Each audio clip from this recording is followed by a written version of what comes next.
देश में आतंकवादियों की कमर तोड़ने के लिए केंद्र सरकार ने पीएफआई को बैन कर दिया है। देश भर में पीएफआई के आतंकी गतिविधियों में शामिल होने के सबूत मिलने के बाद सरकार ने संगठन को 5 सालों के लिए बैन कर दिया है। पीएफआई के अलावा 8 और संगठनों पर कार्रवाई की गई है। गृह मंत्रालय ने इन संगठनों को बैन करने का नोटिफिकेशन जारी किया है। इन सभी के खिलाफ टेरर लिंक के सबूत मिले हैं। सरकार के गजट नोटिफिकेशन में पीएफआई और उससे जुड़े संगठनों को देश की सुरक्षा के लिए बड़ा खतरा बताया गया है।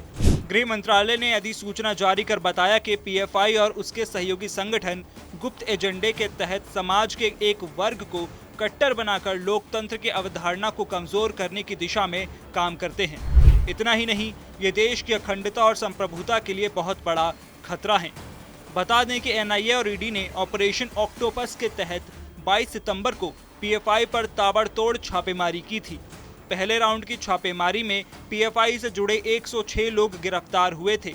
27 सितंबर को दूसरे राउंड की छापेमारी में 250 लोग हिरासत में लिए गए। जांच एजेंसियों को पीएफआई के खिलाफ पुख्ता सबूत मिले। पीएफआई के संगठन देश में एक विशेष समुदाय में कट्टरपंथ को बढ़ावा दे रहे थे, जिसके चलते ये कार्रवाई की गई। आपको बताते हैं कि भारत सरकार के लिए पीएफआई को बैन करना क्यों जरूरी बन गया था। सुरक्षा एजेंसियों का दावा था कि पीएफआई और इससे जुड़े संगठन गैर कानूनी गतिविधियों को अंजाम दे रहे थे। ये गतिविधियां देश की शांति और धार्मिक एकता के लिए खतरा बन सकती थी। जांच एजेंसियों का कहना है कि पीएफआई के कुछ मेंबर्स सिमी के लीडर्स थे। इसके संबंध जमात उल मुजाहिदीन बांग्लादेश से थे। ऐसे कई सबूत हैं जिनसे साफ होता है कि पीएफआई के संबंध आईएसआईएस से भी थे।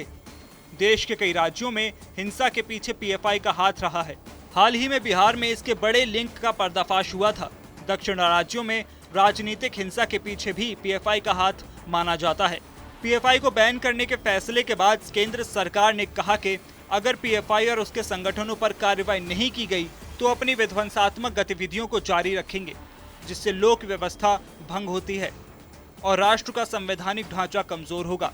फिलहाल इस वीडियो में इतना ही। इसी तरह की ताज़ा तरीन खबरों के लिए सब्सक्राइब करें हमारा चैनल TV9 डिजिटल।